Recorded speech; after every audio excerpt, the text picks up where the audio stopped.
Good morning. Alrighty. My previous class was taking it fast, so getting myself into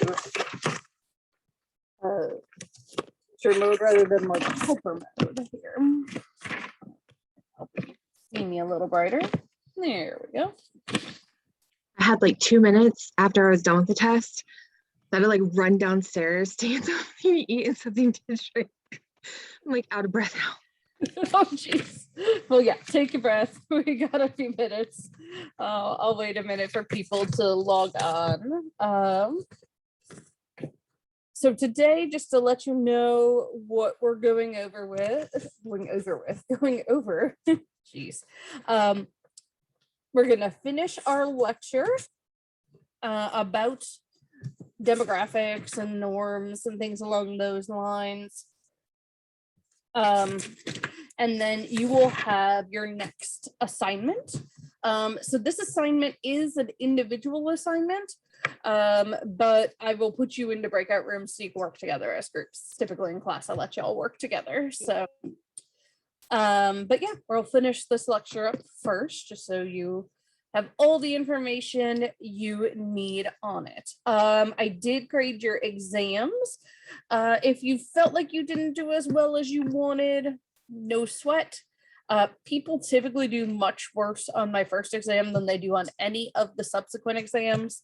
Also remember, I believe you have 800 points for the semester, and this was only 100 of those.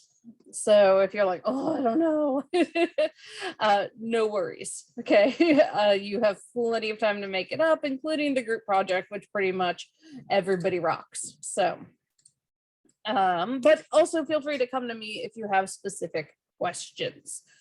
Let me see what else. Those of you who have emailed me your take-home exam within the past 24 hours, I haven't had a chance to look at them yet. I do see them. I actually printed them, but I haven't had a chance to look at them. So I'll plan to do that today so that you can get your updated score. In general, people did better on the take-home portion instead of the in-class portion, which is, again, fairly typical. And one of the reasons why I do the take-home portion, to give you all the chance to succeed either direction. So I am just going to take attendance real quick.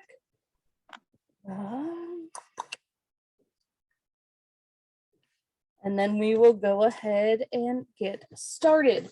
The other thing, which I sent you an email about this weekend, and thank you for Ashanti for reminding me about this, is I totally missed the deadline for when you all were supposed to get your topics to me for the group project.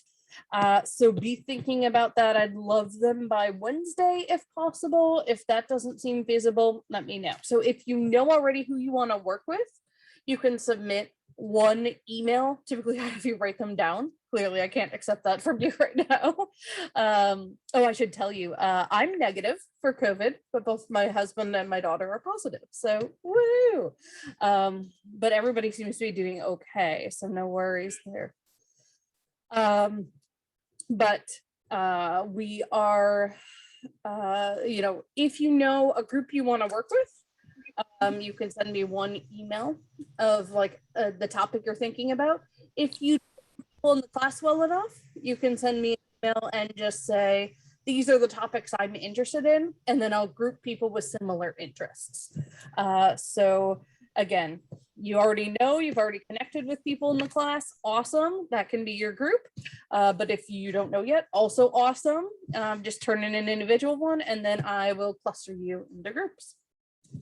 So again, once I stop talking, I'm going to actually take attendance, see how everybody's doing here. And then we will dive back into our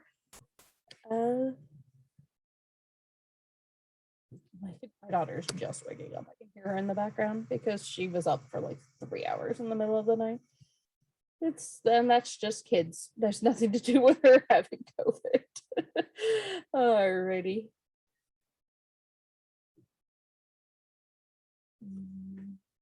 Cool. Alrighty. So again, today we are going to finish up our lecture, and then we will do an individual assignment, but I'll put you in breakout room groups so that you can work together on it. And it's going to be the types of calculations we've been working on. So I'm going to go ahead and share my screen. There we go. Alrighty, make that big and present. And I'll get the chat out in case anyone has questions. And put on the captions. Okay, so we talked about all of the sort of statsy things related to sampling people, getting information about demographics and basic stats, starting to classify people with numbers. But these are some important terms. I don't think your book goes over these in this chapter, but I think it's important to know these terms at this point in the semester, because you're going to start running into them if you start, for example, looking at articles for your group project.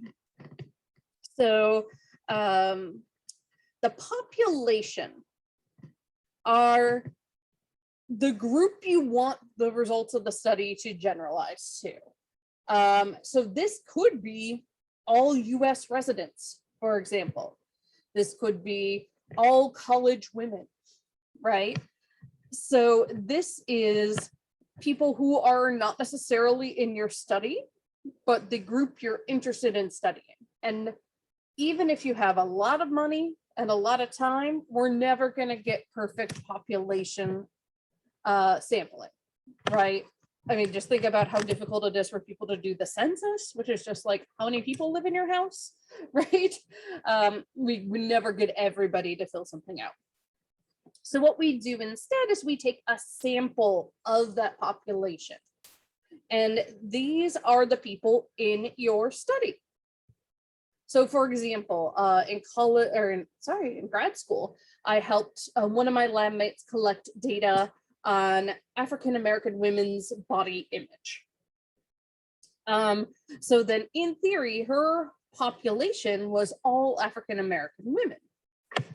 But again, because it's not feasible to find every woman of African descent in the country and get them to fill out a study, right? Then you only look at some African-American women, and that becomes your sample. Sometimes we'll be looking just at convenience sampling, so who is readily available. A lot of studies will do this, where it's just sort of like students who are taking psychology classes, right? Like we do here, where you can do the SONA system for either credit or extra credit in your classes, right? Or, you know, when I was helping Ellen, Dr. Harrington now, collect her data, one of the things we did was we sat in a low-income medical clinic and approached people in the waiting room who were African-American women and asked them to fill out the study. And then we compensated them for it as well. So, you know, there are ways that you can sample people in lots of different ways. Now, a very common thing to do is to do it online. There are a host of different technologies, tools we can use for this. One is Amazon's Mechanical Turk, where you can pay people a small amount to do a task for you, including a research study, for example. Or you can do, you know, posting on Facebook groups or Twitter or Reddit or things like that. So the sample is the people actually in your study, and you hope that they're actually representative of the population, which is all the people who would meet that criteria. So we have to kind of think about what is the population for the studies and what ends up being our sample. So for something like voting habits of Democrats in the US, what would be the population? And you can again unmute yourself or type it in the chat. All Democrats. Exactly. Everyone who identifies as a Democrat or is a registered Democrat, right, in the US.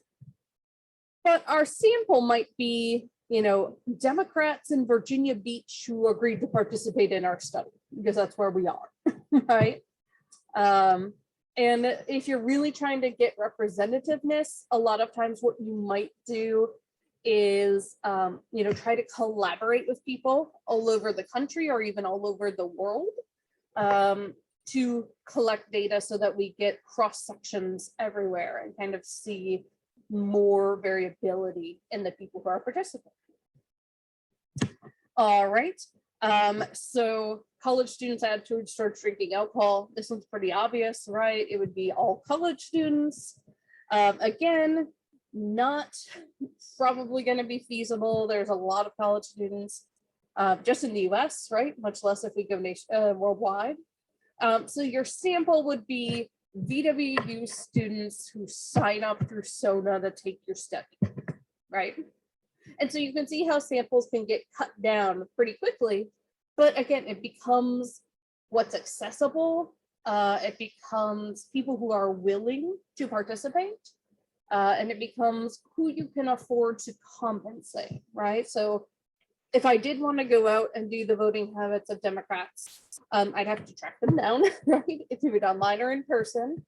I'd want to give them some sort of compensation. That might be monetary, it might be other things, right? Maybe some swag for the Democratic candidate, but that's still going to cost money, probably.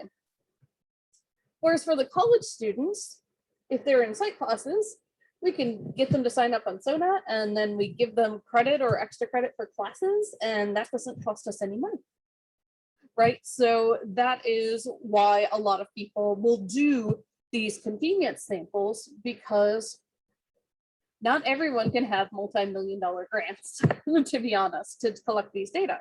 And in fact, most of our students, unless they get an undergraduate research grant through the Lighthouse, are going to be just looking at giving people that extra credit. And to be perfectly honest, the faculty too, right? Unless I get a summer development grant, I typically can't pay anyone to participate in my studies. So, we find creative ways to do that.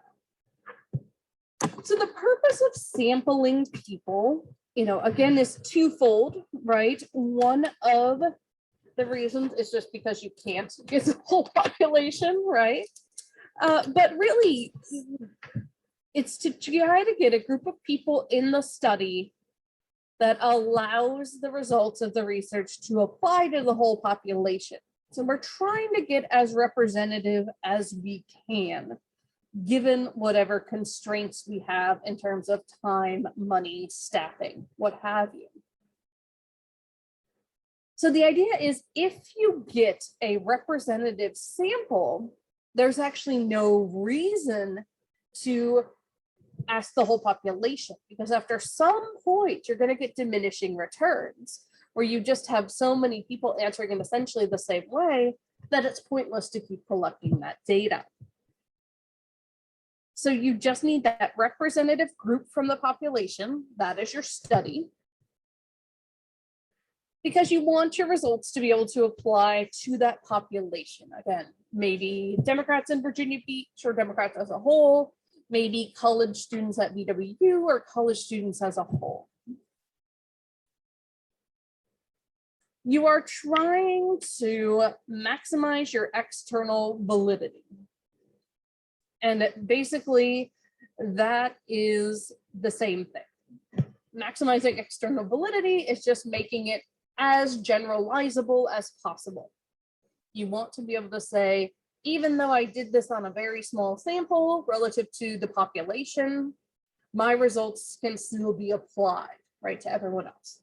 And typically, honestly, if you read published articles, right, who have been through peer review, one of the things they'll say in limitations is that generalizability may be limited due to, any number of factors. The fact that it's a small sample, the fact that we only did one geographic area, perhaps you don't have diversity representativeness in your sample. So for example, Wesleyan is actually pretty great, because I believe we have 40+% underrepresented minorities as a part of our student population. Where I went to undergrad at Kenyon College in the middle of Ohio. At the time I went, I believe it was 7%, right? So you're not getting something representative if you're only sampling that population, or only sampling that sample. So, all right, so thinking about sampling people, again, you've heard me use this word representative sample. This doesn't mean they're like elected, like our House of Representatives, right? It's that we're trying to find people who essentially can give us a representation of what the population as a whole would be thinking and feeling. So a representative sample ideally has the same distribution of characteristics as the population of interest. So if I wanted to generalize to all Democrats, for example, I would want to try to make sure my sample of Virginia Beach Democrats has the same percentage of men, women, African-American, Latinx, Native American, young, old, rich, poor, etc., as Democrats in, again, am I just looking at Virginia Beach, or am I trying to represent the country as a whole, right? Our area also has a unique advantage, which may potentially be a disadvantage depending on what you want to study, which is that we have a lot of folks who are members of the military, right? And so that's great because you get people from everywhere, right? But there may be something different about people who choose to volunteer to join the military that would be somewhat different in our sample, right? So people who are Democrats who are in the military may be distinctly different from people who would never volunteer for service who are Democrats, for example. Or if we were going to do the one about alcohol, right? Maybe folks in the military would have a totally different view of alcohol use than perhaps a college student would. So sampling error is basically the extent to which the sample is not representative. The extent to which the sample is not representative.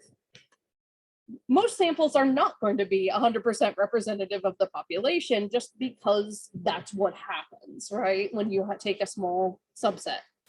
They typically have different characteristics than the population sample. For example, if I were to take a sample of Democrats in Portage County, Ohio, where I went to graduate school, they would be predominantly Caucasian. Not a lot of racial diversity in Portage County, Ohio. Excuse me. So they would not accurately represent the larger population of Democrats in the US, and they certainly wouldn't look like the population of Democrats in Virginia Beach, for example, where we are more diverse. That's sampling error. The fact that, based on where you're taking this sample, you are guaranteed to have some non-representativeness, that your sample will not be perfectly representative of the population as a whole. That's different than a biased sample. So a biased sample will overrepresent parts of the population and underrepresent others. So again, if we think about my Ohio experience, right? Too many Caucasians, right, in that sample would not be representative of the BIPOC individuals who are members of the Democratic Party. So we would be missing the issues that are important to them. So that gives you that biased sample. You can also do this intentionally, or accidentally do it unintentionally, but there might be some people doing perhaps a more sketchy poll, right? Who choose to only sample people they think will agree with their hypothesis. Okay, that's not great, but it certainly can happen. I don't know if any of you, after voting, have received these urgent surveys from political organizations, usually political action committees, but I get these and they're like, this is a study about whatever. And then you look and it's like they want your name and address, like you can't leave it blank. And I'm like, this is not an unbiased sample. You're just sending this to people you think are going to answer the way you want them to answer. Right? I actually do get that. And I've gotten that before, and I gotten that after I voted. And I get it often. It's kind of strange. Yeah, I think that, once you're on those lists, you get them all the time. Yeah, I do. It sucks. Because I'm the same way. I probably get at least 2 a year, maybe more frequently than that. I always just recycle them, so I'm not sure how many. Yeah, I think that truly happens. Once you're on that list, you're on that list, and it's hard to get off, right? Yeah. Mhm. Ugh. People on both sides of the aisle will do that, right? They want to poll in such a way that it looks like their side is better. And this is why trying to have non-biased polls is important. But if any of you follow the website 538, right, which tries to amalgamate all these polls, you remember that in 2016 they went off, right? And sometimes that's because the polls aren't getting to everyone. So let's say in this day and age, they're doing polls via text or online. Well, there are a lot of people in rural areas who don't have reliable access to broadband internet, right? And may not have smartphones. So you're missing those folks when you do that. So that's something to keep in mind as well. So there are different approaches to sampling people to try to sort of account for sampling error, minimize it. One is non-probability samples. Sorry, so that is right, like literally laying on my notes page. Hi, bud. Non-probability samples means that not everyone in the population has an equal probability of being in the sample.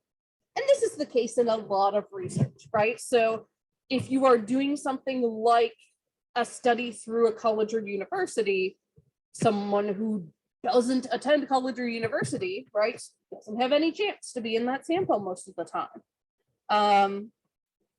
So and a lot of times it's impossible or unnecessary or even impractical, as I've hinted at before, to try to make sure you're getting everyone in the population. So there's a few types of non-probability samples. I've already mentioned a convenience sample. This is probably the most common type of sample used. This is the easiest. Basically, whoever is available and willing to take part takes part. And so researchers use whatever participants are readily available. And this can be things like, again, who signs up for your study via SONA systems, right? Or sometimes they do things like calling people and seeing who picks up, and the people who pick up and are willing to answer the survey, they go from there. Obviously, some problems with this approach.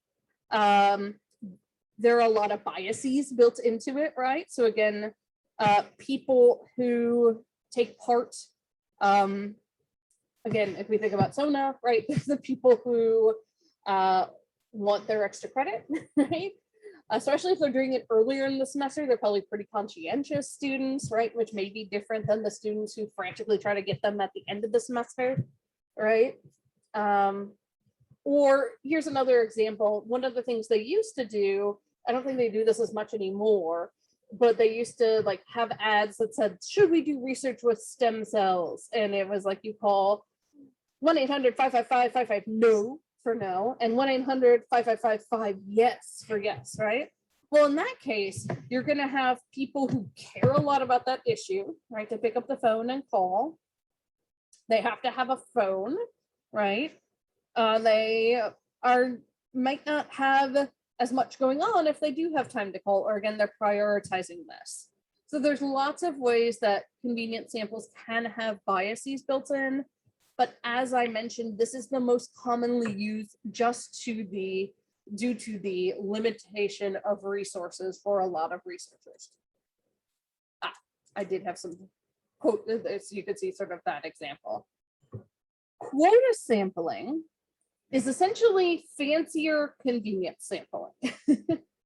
So in quota sampling, the researcher ensures that certain kinds of participants are obtained in particular proportions. So for quota sampling, you might want to make sure you have equal numbers of men and women, or Republicans and Democrats. I've seen quota sampling where they make sure they are sampling the percentage of ethnic minorities who match the overall population, for example.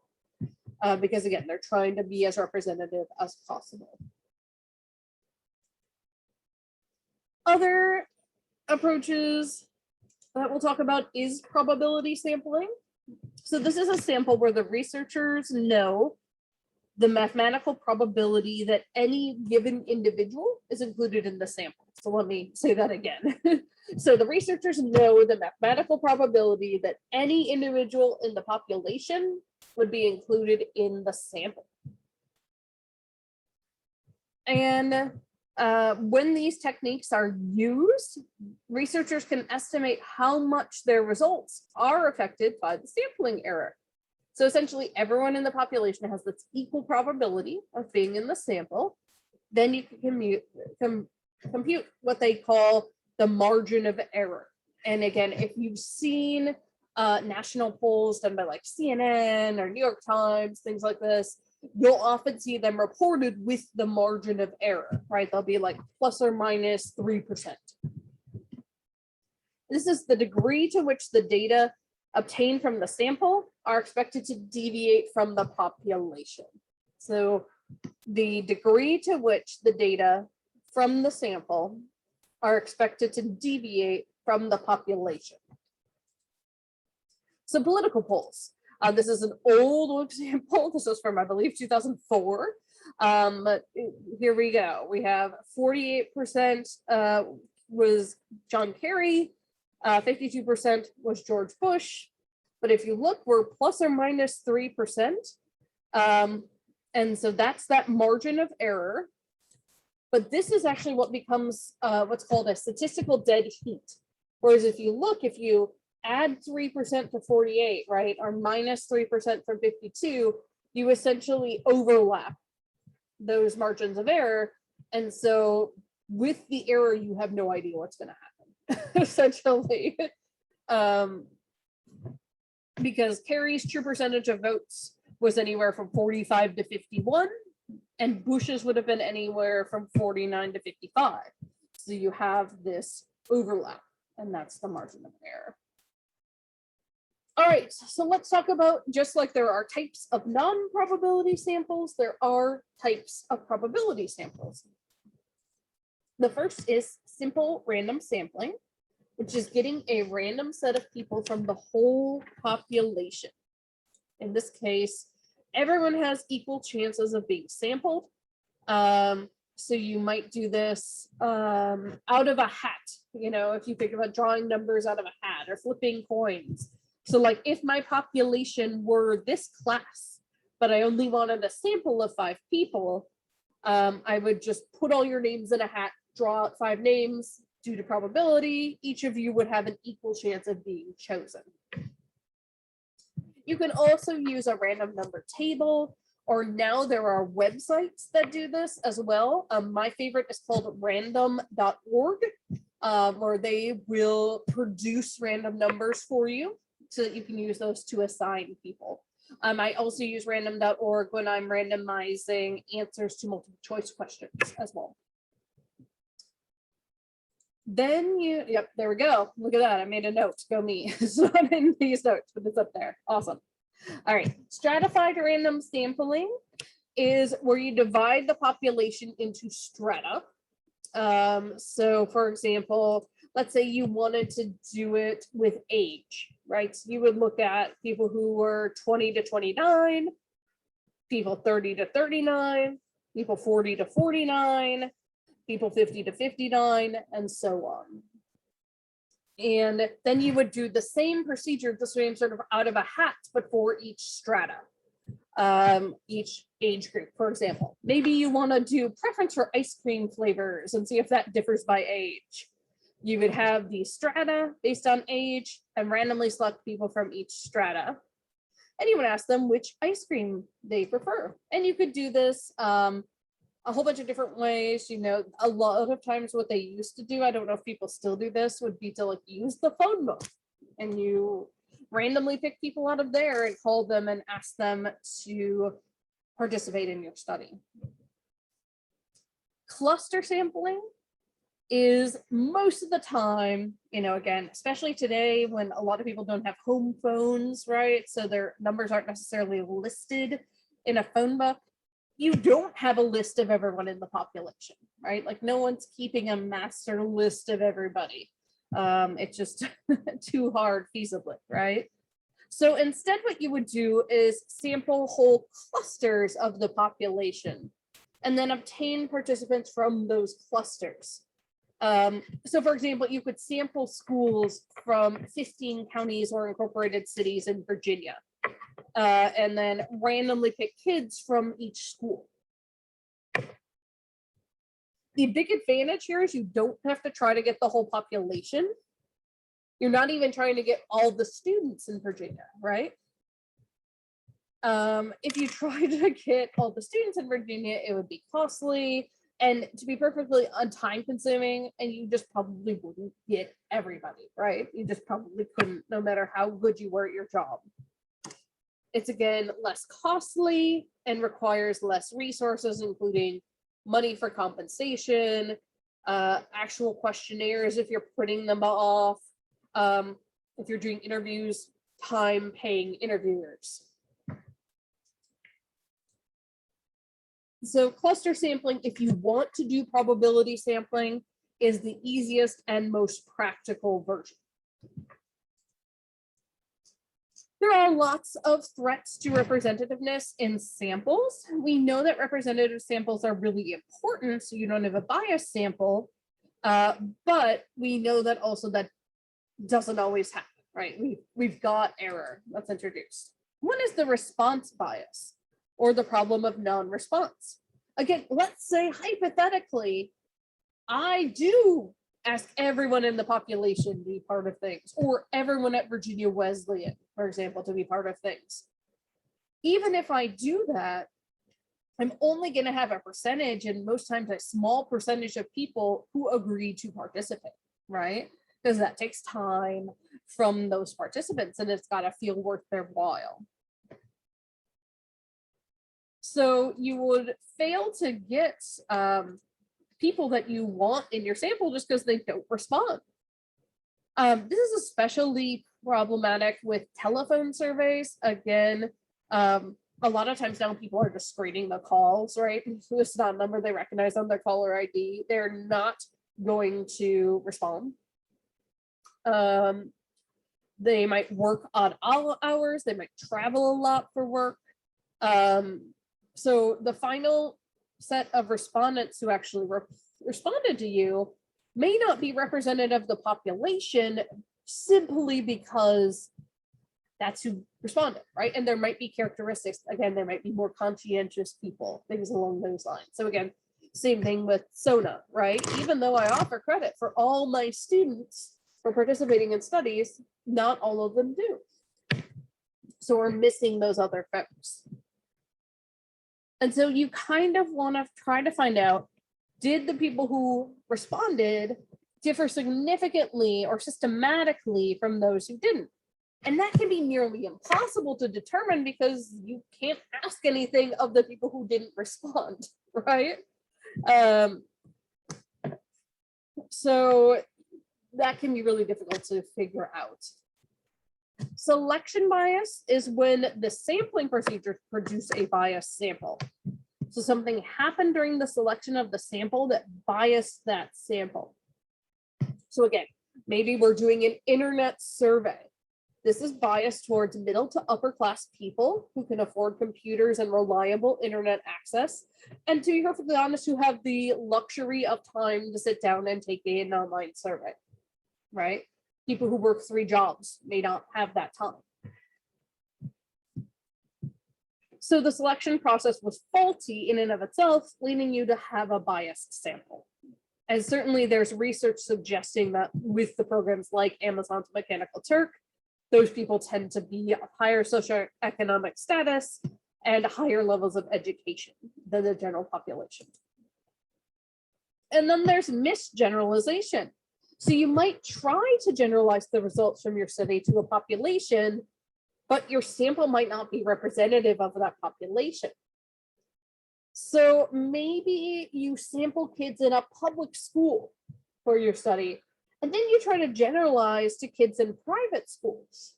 But they might have very different experiences than those kids in public schools.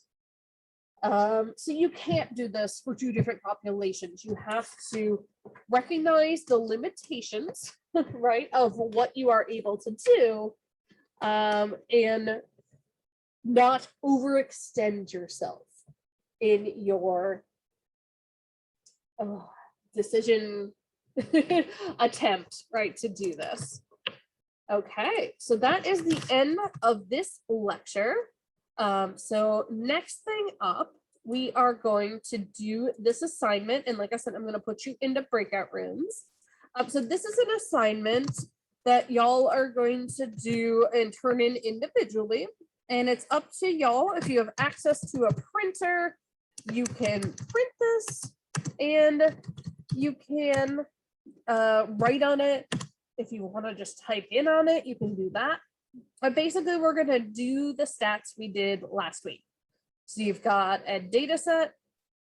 You're going to create a frequency distribution. You're going to create a histogram. This might be the trickiest part to do on this. You could like MS Paint it or put in a table and color in the squares. And then you're going to calculate the mean and then report the median and the mode. And then the toughest part is you're going to calculate standard deviation. So like I said, rather than kind of throw y'all to the wolves to do that yourselves, what I'm going to do is put you into breakout rooms so you can work on it together, especially since for some of you, this may be your first time doing this. So let me go ahead. I will put you in 4 breakout rooms. That'll be 3 people per room. It's just going to randomly assign you. And make sure that you open the Google Doc now. It will open a copy for you that you can write on, type on, and that is going to be your copy you turn into me. So you can email that, or maybe what I'll try to do while you all are in your breakout rooms is put that on Blackboard, a place for you to turn it in. So I'm going to do the rooms for just 10 minutes. This is probably honestly not going to be quite enough time for you all to get through it unless you're really speedy, in which case go you. You can at least get through your major questions together. And then if we need to, we can dedicate some time on Wednesday in class to looking at this. Or we can, you can work on it at home by yourself as well. So I am going to go ahead and open those rooms. You will get a pop-up inviting you to join a room. And then after 10 minutes, you'll get a 60-second countdown. Come on back for the last 2 minutes or so of class, and we can ask any major questions there. So the breakout rooms are open.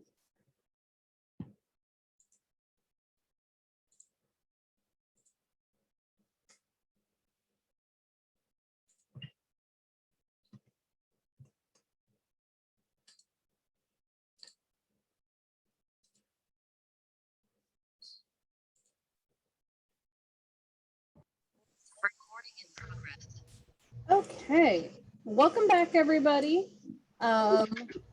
Again, you probably didn't get through the whole thing. That's okay.